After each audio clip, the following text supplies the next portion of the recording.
जी बच्चों, आज का जो टॉपिक हमने डिस्कस करना है वो है माइकलसन्स इंटरफेरोमीटर। बेटा, इससे पहले हम डिस्कस कर चुके हैं इंटरफेरेंस। तो ये जो माइकलसन्स इंटरफेरोमीटर है, ये इंटरफेरेंस की एप्लीकेशन है। तो चलें बेटा, स्टार्ट करते हैं।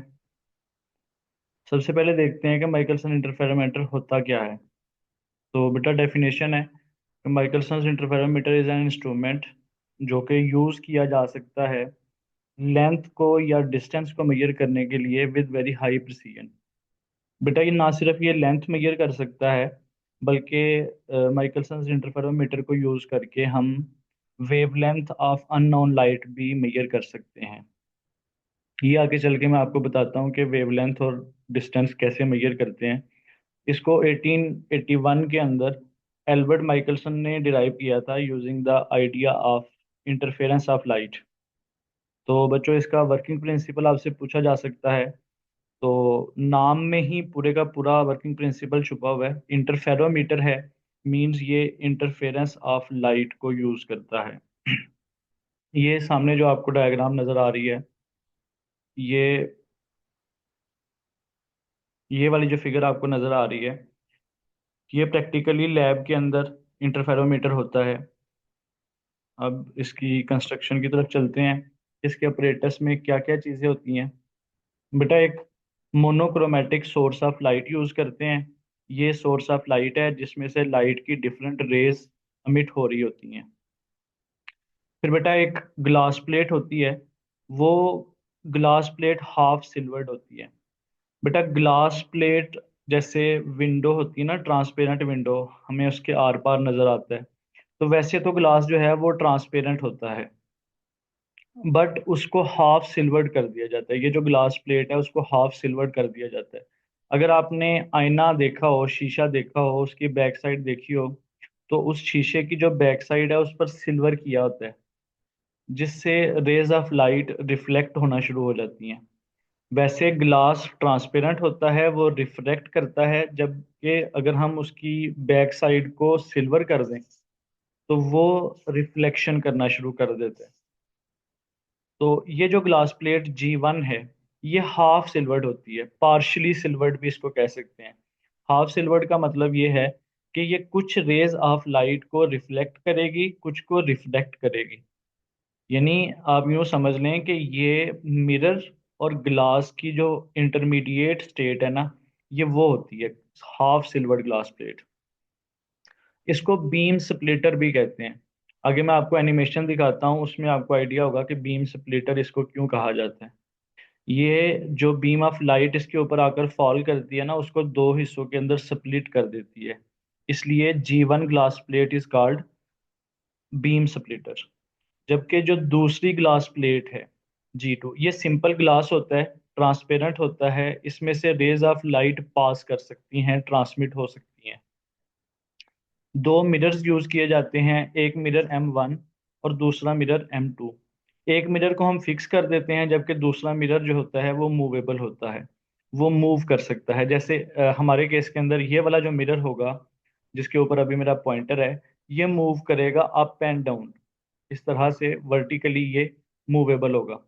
दूसरे नंबर पर टेलीस्कोप यूज की जाती है।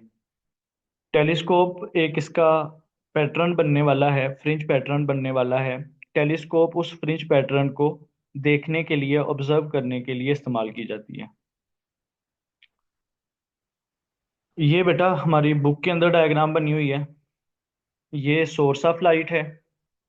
सोडियम लैंप यूज करते हैं या रेड कैडमियम लाइट यूज की जाती है लैब के अंदर। बेसिकली माइकलसन इंटरफेरोमीटर एक इंस्ट्रूमेंट है, just like vernier caliper, meter rod, micrometer, screw gauge. तो ये एक इंस्ट्रूमेंट है। इसके अंदर हम monochromatic source of light use करते हैं, ये लाइट को यूज करता है फॉर वर्किंग। तो सोडियम लैंप भी यूज किया जा सकता है, रेड कैडमियम लाइट भी यूज की जा सकती है। ये G1 ग्लास प्लेट है जो कि हाफ सिल्वर्ड है। ये G2 ग्लास प्लेट है जो कि आपको सिल्वर नजर नहीं आ रही, ये सिंपल ट्रांसपेरेंट ग्लास प्लेट है। बच्चों, इसकी जो विड्थ होती है और इसका जो मटेरियल होता है, वो सेम, यानी ये जो ग्लास प्लेट है ये उसी मटेरियल की ली जाती है जिसकी G1 हो, और इसकी विड्थ भी उतनी ही होती है जितनी G1 की होती है। ये मिरर M1 है बेटा, और ये मिरर M2 है। M1 इज मूवेबल, ये ऐसे वर्टिकली मूव कर सकता है, और M2 जो है वो फिक्स है। बेटा G1 से M1 के बिटवीन जो डिस्टेंस है दैट इज L1, और G1 से इस M2 के दरमियान जो डिस्टेंस है दैट इज L2। अब होगा क्या इसके अंदर, सोर्स ऑफ लाइट से डिफरेंट रेज ऑफ लाइट आएंगी। मैं बुक में, हाँ, या हम एक ही रे ऑफ लाइट को एक्सप्लेन कर रहे हैं, जबकि प्रैक्टिकली बहुत सारी रेज ऑफ लाइट आती हैं। वो G1 के ऊपर टकराती हैं। बेटा G1 चूंकि हाफ सिल्वर्ड है, ये उन रेज ऑफ लाइट को स्प्लिट कर देती है दो हिस्सों के अंदर, दो हिस्सों के अंदर डिवाइड कर देती है। जो रे ऑफ लाइट इस जगह पर आकर टकराती है, उसका कुछ हिस्सा M1 की तरफ चला जाता है, और कुछ हिस्सा M2 की तरफ चला जाता है। बेटा जो हिस्सा M1 की तरफ गया, वो चूंकि मिरर है, मिरर फुली रिफ्लेक्टिंग होता है। जो रे ऑफ लाइट जाके M1 पर इंसिडेंट होगी, वो वापस आ जाएगी, रिफ्लेक्ट होके वापस आएगी। और जो G1 से M2 की तरफ जा रही है, वो G2 प्लेट से गुजरेगी। G2 प्लेट से गुजरने के बाद वो M2 की तरफ जाएगी, और M2 से वापस रिफ्लेक्ट होके दोबारा G1 पे टकराएगी आगे। एक रे M1 से आई, दूसरी रे M2 से आई। अब दोनों यहाँ से किधर जा रही हैं, दोनों यहाँ से नीचे टेलीस्कोप की तरफ जा रही हैं, या हमारी आंख की तरफ जा रही हैं, यहाँ जहां पर बैठ के हम उन रेज ऑफ लाइट को ऑब्जर्व कर रहे होंगे। अब बेटा G2 का क्या काम है यहाँ पे। G2 कंपनसेटर प्लेट है। देखिए बेटा, जो रे ऑफ लाइट G1 से गुजर के आ रही है, देखें जो रे ऑफ लाइट इधर M1 की तरफ गई और जो M2 की तरफ गई, जो रे M1 की तरफ गई है, वो एक दफा ऊपर जाते हुए और एक दफा ऊपर से नीचे आते हुए, वो इस ग्लास से दो दफा गुजरी है। एक दफा ऊपर जाते हुए और दूसरी दफा नीचे आते हुए। जबकि अगर G2 ग्लास प्लेट यहाँ ना रखी जाए, जो दूसरी रे ऑफ लाइट है वो तो नहीं गुजरी G1, यानी उस ग्लास से नहीं गुजरी, तो उस पाथ को कंपनसेट करने के लिए, यानी दोनों को बराबर करने के लिए, कि अगर G1, अगर जो रे ऑफ लाइट, जो वन वाली रे ऑफ लाइट है, वो अगर ग्लास से दो दफा गुजर रही है, तो जो टू वाली रे ऑफ लाइट है उसको भी ग्लास से दो दफा गुजरना चाहिए, ताकि दोनों रेज वन और टू आइडेंटिकल हो जाएं। जितनी ग्लास की थिकनेस G1 की है उतनी ही G2 की है। तो G2 हमने इसलिए प्लेस करवाया हुआ है बिकॉज वन वाली रे को G1 ग्लास से उतनी थिकनेस से दो दफा गुजरना पड़ रहा है, एक दफा ऊपर जाते हुए और दूसरी दफा ऊपर से नीचे आते हुए। जबकि ये जो टू की तरफ जा रही थी, मिरर M2 की तरफ टू वाली रे जो जा रही थी, इसको ग्लास से नहीं गुजरना पड़ रहा। तो उसको बैलेंस करने के लिए, उस पाथ को, उस कंडीशन को, दोनों रेस को आइडेंटिकल बनाने के लिए हम क्या करते हैं, हम G2 भी प्लेस करवाते हैं। G2 प्लेस ना भी करवाएं तो कोई इतना इशू नहीं है, बट हम ज्यादा एक्यूरेसी लेने के लिए G2 प्लेस करवाते हैं, ताकि वन और टू आइडेंटिकल हो जाएं, ताकि टू वाली रे को भी उ, उसी मटेरियल से, उसी थिकनेस के ग्लास से दो दफा गुजरना पड़े। जितनी दफा वन वाली रे गुजर रही है उतनी दफा टू वाली रे को भी गुजरना पड़े। तो जब ये वन वाली रे गुजर के नीचे की तरफ आएगी, यहाँ मिरर M2 से रिफ्लेक्ट होके रे ऑफ लाइट नीचे हमारी आंख की तरफ आएगी या टेलीस्कोप की तरफ आएगी, तो हमें इसमें कुछ इस तरह का पैटर्न देखने को मिलेगा। बेटा इस तरह का पैटर्न देखें, ये तो काफी ज्यादा बड़ा पैटर्न है। तो प्रैक्टिकली देखा जाए तो ये बहुत बड़ा पैटर्न नहीं होता, छोटा सा पैटर्न होता है। बिकॉज काफी सारी रेज आ रही हैं, तो कुछ रेज जो ऊपर से नीचे की तरफ आ रही हैं वो कंस्ट्रक्टिव इंटरफेरेंस करती हैं, कुछ क्या करती हैं, डिस्ट्रक्टिव इंटरफेरेंस करती हैं।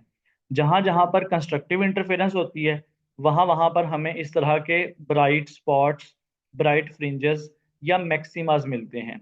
और जहां जहां से rays of light destructive interference करती हैं, वहां वहां पे इस तरह की डार्क फ्रिंजेस देखने को मिलती हैं। अब इन्हीं ब्राइट और डार्क फ्रिंजेस की हेल्प से हम डिस्टेंस या वेवलेंथ मेजर कर कर लेते हैं। बेटा इससे पहले कि मैं इसको आगे एक्सप्लेन करूं कि हम लेंथ वगैरह मेजर कैसे करते हैं, एक छोटी सी एनिमेशन देखिएगा।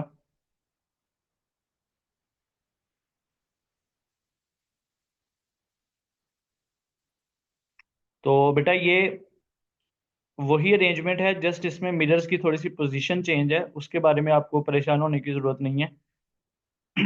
तो चलें स्टार्ट करते हैं। ये एक बेटा लेजर सोर्स है, इसमें से लाइट एमिट हुई। मैंने इस वक्त जो लाइट इसमें से एमिट हो रही है उसकी वेवलेंथ 400 नैनोमीटर रखी हुई है। यहाँ पर आपको नजर आ रहा होगा 400 नैनोमीटर। सबसे जो लोएस्ट विजिबल कलर हमें नजर आता है वायलेट, उसकी तकरीबन जो वेवलेंथ होती है वो 400 नैनोमीटर होती है। तो ये एक लेजर सोर्स है जिसमें से 400 नैनोमीटर की वेवलेंथ की लाइट एमिट हो रही है।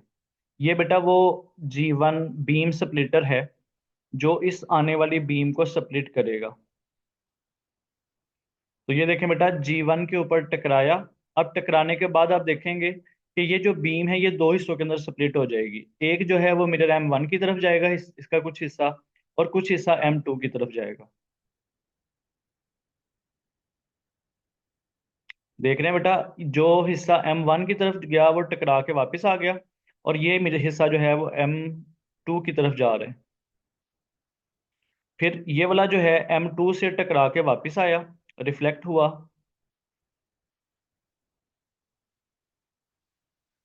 और बेटा जो हिस्सा, जो रे ऑफ लाइट M1 से टकरा के वापस आई थी वो भी इस ग्लास प्लेट से टकरा के ऊपर की तरफ गई। और जो मिरर M2 से रिफ्लेक्ट होके रे ऑफ लाइट या वेव ऑफ लाइट वापस गई, वो भी यहाँ से इस तरफ चली गई ग्लास प्लेट से होती हुई। अब कुछ बच्चे यहाँ पर सोचेंगे कि सर यहाँ से वापस इस तरफ चला जाना चाहिए था लाइट को, या किसी और तरफ चला जाना चाहिए था। तो बेटा हम यहाँ पर वही रे ऑफ लाइट कंसिडर कर रहे हैं जो इस ग्लास प्लेट से गुजर के इसकी डायरेक्शन के अंदर जा रही है। अब ये दोनों रेज ऑफ लाइट इस डायरेक्शन में जा रही हैं। तो आपको क्लियरली नजर आ रहा है बेटा, अब ये दोनों ओवरलैप कर रही हैं। तो जब ये ओवरलैप कर रही हैं, तो ओवरलैप करते हुए ये या तो कंस्ट्रक्टिव इंटरफेरेंस करेंगी या डिस्ट्रक्टिव इंटरफेरेंस करेंगी। डिपेंड करता है क्रस्ट पे ट्रफ आ रहा है या क्रस्ट पे क्रस्ट आ रहा है। तो इस वक्त अगर हम देखें तो क्रस्ट पे ट्रफ आ रहा है, यानी ये दोनों वेव्स इस वक्त डिस्ट्रक्टिव इंटरफेरेंस करेंगी। और इन दोनों वेव्स की सुपरपोजिशन की वजह से इस जगह पर डार्क स्पॉट बनेगा, डार्क फ्रिंज यहाँ पर बनेगी। और बेटा एक चीज नोट करने वाली है कि इससे सिर्फ एक रे ऑफ लाइट नहीं आ रही होंगी, इस सोर्स ऑफ लाइट से बहुत सारी रेज ऑफ लाइट आ रही होंगी। कुछ यहाँ से रिफ्लेक्ट करेंगी, कुछ यहाँ से रिफ्लेक्ट करेंगी इस जगह से, कुछ इस जगह से भी जा रही होंगी, कुछ इस जगह से जा रही होंगी। तो आप यूं समझें कि चार पांच छह जो रेज ऑफ लाइट है वो इस तरह से जा रही होंगी, जिसकी वजह से मिक्स्ड पैटर्न बनेगा। कोई रे जो यहाँ से जा रही है वो अगर डिस्ट्रक्टिव इंटरफेरेंस कर रही है, तो जो रे ऑफ लाइट यहाँ से जा रही होंगी ऊपर की तरफ वो माइट भी कंस्ट्रक्टिव इंटरफेरेंस कर रही हो। अगर वो कंस्ट्रक्टिव इंटरफेरेंस करेंगी तो उनकी वजह से ब्राइट फ्रिंज बनेगी इस जगह पर। और इनकी वजह से तो आपको नजर आ रहा है कि ये डार्क फ्रिंज बन रही है, क्योंकि क्रस्ट के ऊपर ट्रफ आ रहा है, तो ये दोनों डिस्ट्रक्टिव इंटरफेरेंस करेंगी। अब बेटा ये जो मिरर M1 है वो मूवेबल है, यानी इसको हम इस तरह से मूव करवा सकते हैं इस एक्सेस में। और इसकी मोशन से आपको नजर आ रहा है कि ये देखें ये पैटर्न चेंज हो रहा है। क्यों चेंज हो रहा है बेटा? इसलिए चेंज हो रहा है कि पाथ डिफरेंस, पाथ का फर्क आ जाता है मोशन से। इस मिरर को मूव करने से जो पाथ ट्रेवल कर रही है रे ऑफ लाइट उसमें डिफरेंस आ जाता है, जिसकी वजह से यहाँ पर डिफरेंस आ रहा है कि कभी कंस्ट्रक्टिव होगी कभी डिस्ट्रक्टिव होगी। तो होपफुली एनिमेशन बेटा समझ आ गई होगी। मैं दोबारा से एक दफ़ा रन कर देता हूँ, ध्यान से देखें इसको। रे ऑफ लाइट आई, दो हिस्सों के अंदर स्प्लिट हुई। एक मिरर M1 की तरफ चला गया हिस्सा, आधा हिस्सा M2 की तरफ चला गया, फिर M1 और M2 से रिफ्लेक्ट होके वापस आया, और यहाँ से हमारी आंख की तरफ जा रहा है या यहाँ से स्क्रीन की तरफ जा रहा है। और ये दोनों ओवरलैप करेंगी, कंस्ट्रक्टिवली भी कर सकती हैं डिस्ट्रक्टिवली भी कर सकती हैं, डिपेंड करता है इन दोनों रेज का जो ट्रेवल्ड पाथ है उसमें फर्क क्या है। अगर तो पाथ डिफरेंस इंटीग्रल मल्टीपल होगा वेवलेंथ का, तो फिर कंफर्म है कि ये कंस्ट्रक्टिव इंटरफेरेंस करेंगी। और अगर path difference odd integral multiple हुआ λ/2 का, तो फिर ये डिस्ट्रक्टिव इंटरफेरेंस करेंगे। चलें बेटा, अब टॉपिक में आगे बढ़ते हैं। ये एनिमेशन मैं आपको दोबारा दिखाऊंगा। अब मिरर M1 को जब λ/4 मूव करवाया जाए, ये λ/4 के आगे क्या साइंस है ये भी मैं एक्सप्लेन करूंगा बाद में। ये मिरर M1 था हमारी फिगर के अंदर, इसको मैंने मूव करवाया λ/4, यानी यहां से इधर से इधर तक का डिस्टेंस कितना है बेटा, वो है λ/4। अब बेटा मुझे जरा एक लम्हे के लिए सोच के बताएं कि अगर मैं इसको λ/4 मूव करवा देता हूं, तो इस इस वाली रे को, वन वाली रे को कितना डिस्टेंस ज्यादा ट्रेवल करना पड़ेगा। अभी तो वो यहां से रिफ्लेक्ट होके जा रही है ना, अगर मैं इस मिरर को यहां से यहां ले जाऊं, तो फिर डेफिनेटली इस रे ऑफ लाइट को यहां जाना पड़ेगा और यहां से वापस रिफ्लेक्ट होना पड़ेगा। तो कितना डिस्टेंस ये ज्यादा ट्रेवल करेगी। तो होपफुली बेटा आपने सोच लिया होगा। यहां से यहां जाते हुए λ/4, और फिर यहां से यहां आते हुए दोबारा λ/4। तो λ/4 प्लस λ/4 कितना डिस्टेंस होता है ये, λ/2। तो यानी जब मैं इस मिरर M1 को λ/4 मूव करवाता हूं, तो λ/4 मूव करवाने से हमारी वन वाली रे ऑफ लाइट को λ/2 डिस्टेंस ज्यादा ट्रेवल करना पड़ता है।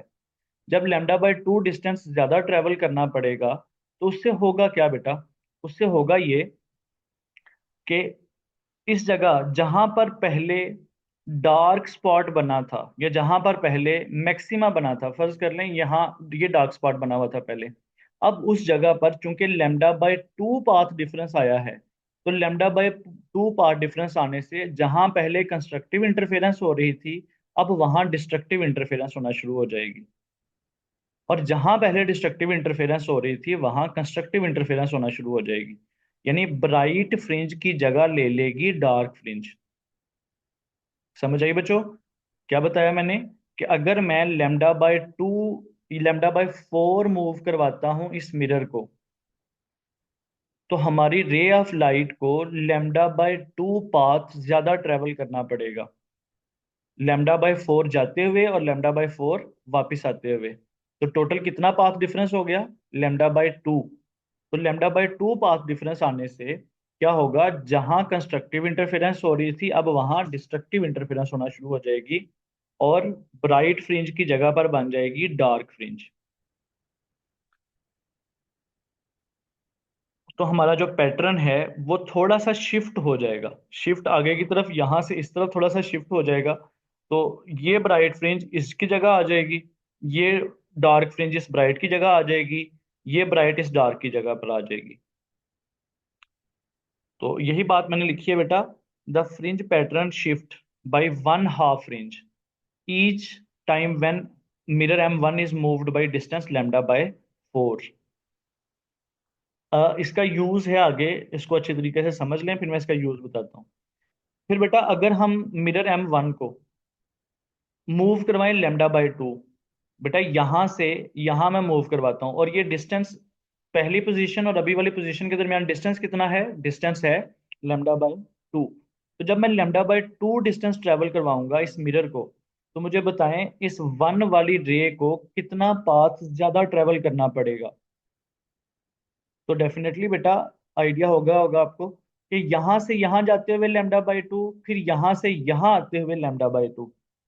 तो λ/2 प्लस λ/2, लैम्डा, यानी वन वाली रे को पहले के मुकाबले में लैम्डा पाथ ज्यादा ट्रेवल करना पड़ेगा।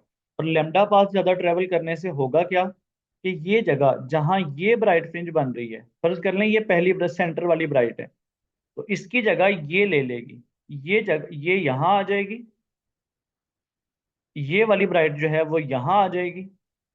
इसी तरह पूरे का पूरा जो पैटर्न है हमारा, वो थोड़ा सा वन वेवलेंथ शिफ्ट हो जाएगा।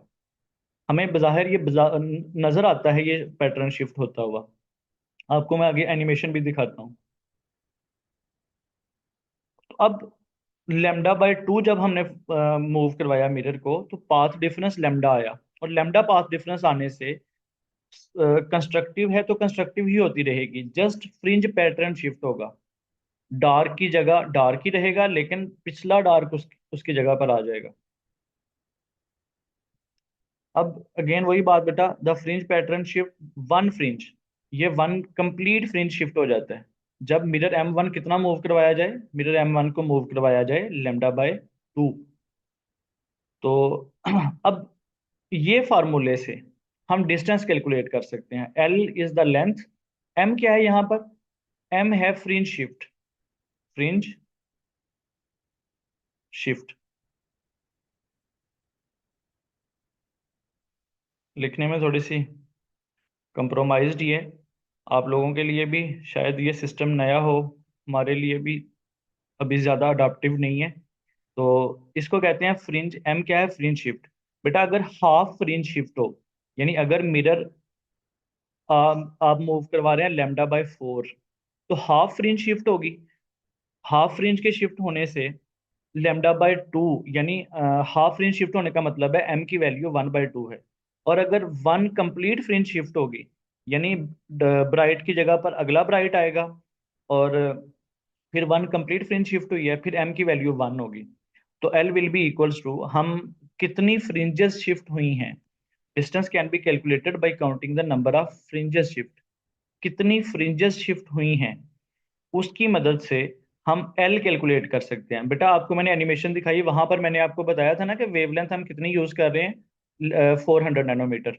तो जो भी लाइट हम यूज कर रहे होंगे उसकी वेवलेंथ का हमें पता होगा कि कितनी है। तो वेवलेंथ की वैल्यू पुट करेंगे, और एम की वैल्यू पुट करेंगे कि हाफ फ्रिंज शिफ्ट हुई है या फुल फ्रिंज शिफ्ट हुई है। तो अगर हाफ फ्रिंज शिफ्ट होगी तो 1/2 पुट करेंगे, और अगर कंप्लीट फ्रिंज शिफ्ट होगी तो 1 पुट करेंगे, जिससे एल कैलकुलेट हो सकता है। एल यानी कितना मूव किया है हमारा मिरर। तो दोबारा जरा एक छोटी सी एनिमेशन देखते हैं।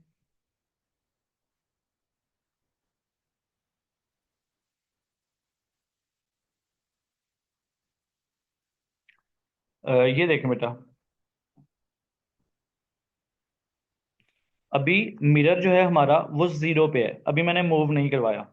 तो आप जरा देखिएगा इंटरफेरेंस कौन सी हो रही है। बेटा कौन सी इंटरफेरेंस हो रही है, होपफुली आप आंसर कर पाएंगे कि डिस्ट्रक्टिव इंटरफेरेंस हो रही है, बिकॉज क्रस्ट के ऊपर क्या फॉल कर रहा है, ट्रफ फॉल कर रहा है। अब वेवलेंथ कितनी है हमारी, वेवलेंथ हमारी 400 नैनोमीटर है। अगर मैं लेमडा बाई इस मिरर को λ/4 मूव करवाऊं, λ/4 मूव करवाने का मतलब है 400/4, यानी 100 नैनोमीटर मूव करवाऊं। ये स्केल है जिससे मुझे पता चलेगा कि मिरर M1 कितना मूव कर रहा है।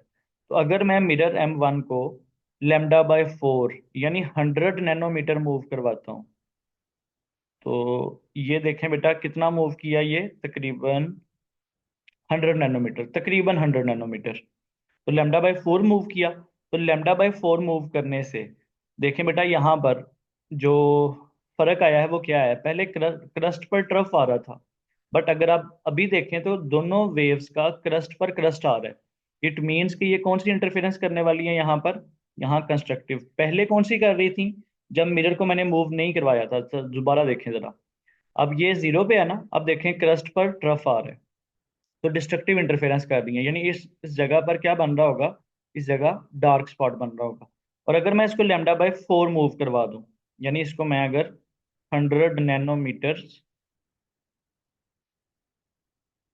मूव करवा दूं, ये 100 नैनोमीटर मैंने मूव करवा दिया। अब जरा चेक करें, क्रस्ट पर क्रस्ट आ रहा है, अब यहाँ पर कौन सी इंटरफेरेंस हो रही होगी, कौन सी हो रही होगी, कंस्ट्रक्टिव, डेफिनेटली कंस्ट्रक्टिव इंटरफेरेंस हो रही होगी। जब कंस्ट्रक्टिव इंटरफेरेंस हो रही है तो इस जगह पर कौन सा स्पॉट बनेगा। तो ये बेटा मैंने आपको ये वाला पॉइंट क्लियर किया है जो हमने यहाँ पर डिस्कस किया था, ये वाला कि अगर हम λ/4 मूव करवाते हैं तो हाफ फ्रिंज शिफ्ट होगी, यानी कंस्ट्रक्टिव की जगह पर कौन सी इंटरफेरेंस होना शुरू हो जाएगी, डिस्ट्रक्टिव। और अगर पहले डिस्ट्रक्टिव हो रही है तो कौन सी इंटरफेरेंस होना शुरू हो जाएगी, कंस्ट्रक्टिव। तो हेयर इट इज। अब देखें 100 नैनोमीटर मूव करने से फ्रिंज शिफ्ट हो गई। अब बेटा अगर मैं दूसरी बात आपको क्लियर करूं, कि अगर मैं λ/2 मूव करवाता हूँ, तो λ/2 मूव करवाने से क्या होगा बेटा, पाथ डिफरेंस कितना आएगा, लैम्डा पाथ डिफरेंस आएगा। और लैम्डा पाथ डिफरेंस आने का मतलब है कि जहां कंस्ट्रक्टिव हो रही है वहां कंस्ट्रक्टिव ही होती रहेगी, और जहां डिस्ट्रक्टिव हो रही है तो डिस्ट्रक्टिव ही होती रहेगी। यानी इस वक्त यहाँ पर कौन सी इंटरफेरेंस हो रही है, डिस्ट्रक्टिव। तो अगर मैं इसको λ/2 मूव करवाऊं, λ/2 का मतलब है 400 नैनोमीटर को अगर मैं 2 पे डिवाइड करूं तो 200 नैनोमीटर बनता है। यानी इस मिरर को अगर मैं 200 नैनोमीटर मूव करवाऊं, ये तकरीबन 200 नैनोमीटर मैंने मूव करवा दिया, तो बेटा देखें अभी भी कौन सी इंटरफेरेंस हो रही है, अभी भी वही पैटर्न है, डिस्ट्रक्टिव इंटरफेरेंस हो रही है।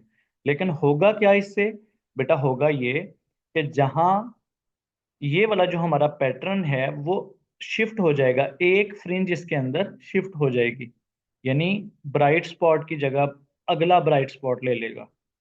तो जब फ्रिंज शिफ्ट होती हुई नजर आएगी तो हमें क्लियरली विजिबली नजर आएगा कि फ्रिंज शिफ्ट हो रही है। हमें पता चल रहा होगा कि कितनी फ्रिंजेस शिफ्ट हो रही हैं। तो हम उन फ्रिंजेस की शिफ्ट काउंट करके इस फार्मूले के थ्रू, ये जो L = m λ/2 है, कितनी फ्रिंजेस शिफ्ट हुई हैं उससे हम एल कैलकुलेट कर सकते हैं। वेवलेंथ तो हम खुद यूज कर रहे हैं ना, लाइट तो हम खुद यूज कर रहे हैं, तो उसकी वेवलेंथ का हमें आइडिया होगा कि कितनी वेवलेंथ की लाइट है। अब जरा छोटी सी एनिमेशन एक और देखते हैं।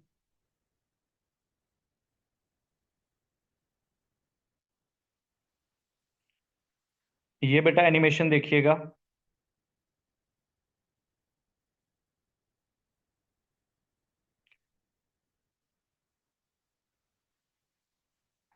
बच्चों ये मिचेल्सन इंटरफेरोमीटर है, ये वो सारा सेटअप है, यहाँ लाइट का सोर्स भी है और बीम सेपरेटर भी है, वो आपको क्लियर पिक्चर के अंदर नजर नहीं आ रहे।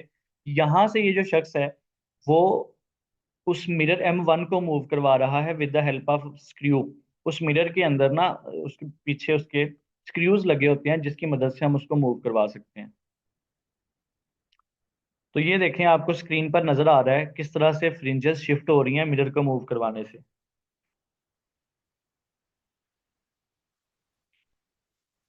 यहाँ पर बेटा इसने एक छोटी सी वो टेप लगा दी है निशानी के तौर पे, ताकि अंदाजा रहे कि वाकई फ्रिंजेस शिफ्ट हो रही हैं।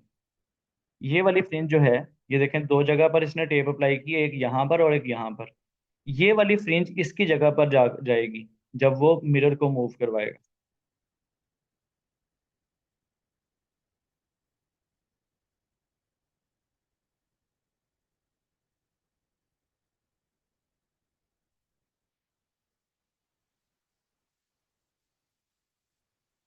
तो ये इजीली बेटा देखें फ्रिंजेस जो है ना वो काउंट हो सकती हैं, कितनी फ्रिंजेस शिफ्ट हुई हैं।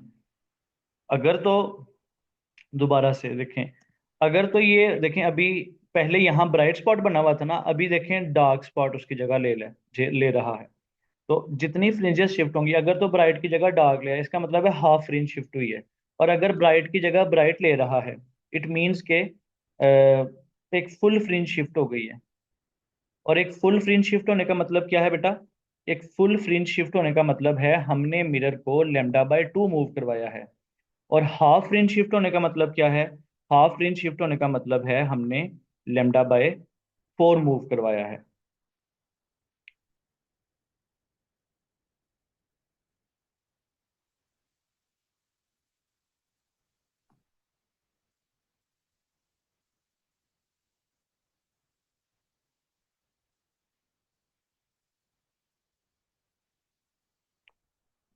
जी बेटा, अब यहाँ से मेरा ख्याल ये है कि हो गया होगा, अगर नहीं तो दोबारा से आप वीडियो सुनिएगा, सारी चीज़ों को इकट्ठा समराइज कीजिएगा, आपको आइडिया हो जाएगा कि मिरर की मोशन जो है, हमने जो भी चीज़ मेजर करनी होती है उसको इसके साथ हम अटैच कर सकते हैं। और मिरर को मूव करवा के, मिरर को मूव करवाएंगे और साथ में फ्रिंजेस को काउंट करते जाएंगे कि कितनी फ्रिंजेस शिफ्ट हो रही हैं। तो जितनी फ्रिंजेस शिफ्ट होती जाएंगी उसको इस फार्मूले के अंदर पुट करके हम एल कैलकुलेट कर सकते हैं। हमें पता चलेगा मिरर कितना मूव किया है, तो मिरर कितना मूव किया है मतलब मिरर ने कितना डिस्टेंस ट्रेवल किया है, तो हम इस फार्मूले के थ्रू एल कैलकुलेट कर सकते हैं। अब बेटा इससे आगे छोटी सी बात है कि ये एक बहुत प्रिसाइज इंस्ट्रूमेंट है। प्रिसाइज इंस्ट्रूमेंट कैसे है बेटा, इससे जितनी भी लेंथ की वैल्यूज कैलकुलेट हो रही होंगी वो तकरीबन नैनोमीटर्स के अंदर होंगी, तो उसके अंदर अगर एरर भी आएगा तो वो नैनोमीटर्स के अंदर आएगा। नैनोमीटर मतलब 10⁻⁹। तो वो जो एरर है, वो जो वैल्यूज कैलकुलेट हो रही होंगी, वो आपस में बहुत एक दूसरे के क्लोज क्लोज होंगी, करीब करीब होंगी। तो करीब वैल्यूज होने का मतलब है कि वो हमारे जो वैल्यूज निकल रही हैं वो बहुत प्रिसाइज हैं, आपस में वो एक दूसरे के क्लोज हैं। अब बेटा इसका लीस्ट काउंट, अब जो लीस्ट काउंट होता है वो डिपेंड करता है वेवलेंथ के ऊपर। लीस्ट काउंट क्या होता है? वो कम से कम वैल्यू जो किसी इंस्ट्रूमेंट से मेजर की जा सकती है। अब लीस्ट काउंट डिपेंड करता है वेवलेंथ ऑफ इंसिडेंट लाइट पे। तो विजिबल, अगर पैटर्न हम देखें, विजिबल कलर्स का जो विबग्योर पैटर्न है उसमें देखें, तो कम से कम जो विजिबल वेवलेंथ होती है वो अप्रॉक्सीमेटली 400 नैनोमीटर होती है। तो बेटा 400 नैनोमीटर की अगर आप लाइट यूज कर रहे हैं, तो अगर हाफ फ्रिंज यानी सबसे मिनिमम फ्रिंज शिफ्ट कितनी हो सकती है? सबसे मिनिमम फ्रिंज शिफ्ट हो सकती है हाफ फ्रिंज, 1/2 फ्रिंज। तो अगर आप 1/2 फ्रिंज देखें तो कम से कम कितनी लेंथ इससे मेजर की जा सकती है? बेटा मिनिमम वेवलेंथ जो है वो 400 नैनोमीटर है, और मिनिमम जो फ्रिंज शिफ्ट हो सकती है दैट इज 1/2। तो अगर आप इससे minimum length that can be calculated using Michelson's interferometer, वो निकल के आ सकती है that is 100 nanometer. It means that कि हमारा जो माइकलसन इंटरफेरोमीटर है उसका लीस्ट काउंट 100 नैनोमीटर होता है। और 100 नैनोमीटर को आप 10⁻⁻⁴ मिलीमीटर भी लिख सकते हैं। तो ये आपसे एमसीक्यू पूछा जा सकता है कि माइकलसन इंटरफेरोमीटर का लीस्ट काउंट कितना होता है। चैप्टर नंबर 1 में आप vernier caliper, meter rod, micrometer, screw gauge वगैरह के लीस्ट काउंट्स पढ़ के आ चुके हैं। तो ये भी एक इंपॉर्टेंट एमसीक्यू है कि माइकलसन इंटरफेरोमीटर भी वेवलेंथ ऑफ लाइट मेजर करने के लिए या लेंथ मेजर करने के लिए यूज होता है। तो इससे कम कितनी वेवलेंथ हम मेजर कर सकते हैं, इसका लीस्ट काउंट कितना है, तो दैट इज 10⁻⁻⁴ मिलीमीटर। तो बेटा मैंने स्टार्ट में आपसे कहा था कि ये वेवलेंथ को मेजर करने के लिए भी यूज हो सकता है। तो बेटा देखें, अगर हम इस फार्मूले को ऐसे भी तो लिख सकते हैं ना, अगर हम 2 को उधर ले जाएं और m को इधर लाकर डिवाइड कर दें तो यहाँ से वेवलेंथ भी निकल सकती है। यानी अगर आप डिस्टेंस मेजर्ड कैलकुलेट कर लो, जैसे इसके अंदर मुझे पता है कि कितना डिस्टेंस ये मिरर मूव कर रहा है, तो ये डिस्टेंस मैं यहाँ से देख देख सकता हूँ कि कितना मूव कर रहा है। और फ्रिंज शिफ्ट मैं देख सकता हूँ प्रैक्टिकली। तो फ्रिंज शिफ्ट, कितनी फ्रिंजेस शिफ्ट हुई, कितनी फ्रिंजेस शिफ्ट हुई, एम की वैल्यू फ्रिंज शिफ्ट से निकल सकती है। और एल, कितना डिस्टेंस मैं मूव करवा रहा हूँ अपने मिरर को। तो अगर एम और एल का पता चल जाए तो मैं वेवलेंथ ऑफ लाइट भी डिटरमाइन कर सकता हूँ। तो दोनों चीज़ें यहाँ से बड़ी एक्यूरेटली कैलकुलेट हो सकती हैं। कोई बहुत छोटी लेंथ भी कैलकुलेट हो सकती है, और वेवलेंथ ऑफ अननोन लाइट, यानी कोई लाइट है उसकी वेवलेंथ का आपको नहीं पता कितनी है, तो आप इस फार्मूले से, इस माइकलसन इंटरफेरोमीटर को यूज करके आप कैलकुलेट कर सकते हैं। इसके बाद है बेटा कि माइकलसन ने जो हमारा कन्वेंशनल मीटर रॉड है, उस मीटर रॉड को डिफाइन किया in terms of red cadmium light. उसने रेड कैडमियम लाइट यूज की और उसकी वेवलेंथ की टर्म्स के अंदर मीटर को फाइंड किया। तो उसने ये देखा कि 1 मीटर की जो लेंथ है वो इतनी वेवलेंथ ऑफ कैडमियम लाइट के इक्वल होती है। तो बच्चों ये हमारा टॉपिक था आज का। कोई कंफ्यूजन होगी तो वो आप लाजमी डिस्कस कीजिएगा। इस वीडियो को बार बार देखें, और लाजमी बेटा देखें, सिस्टम हम मजबूरी में सब कुछ कर रहे हैं, तो आपका भी थोड़ी सी रिस्पॉन्सिबिलिटी बनती है कि आप भी चीज़ों को ज़रा सीरियसली लें और तवज्जो से इस लेक्चर को सुनें।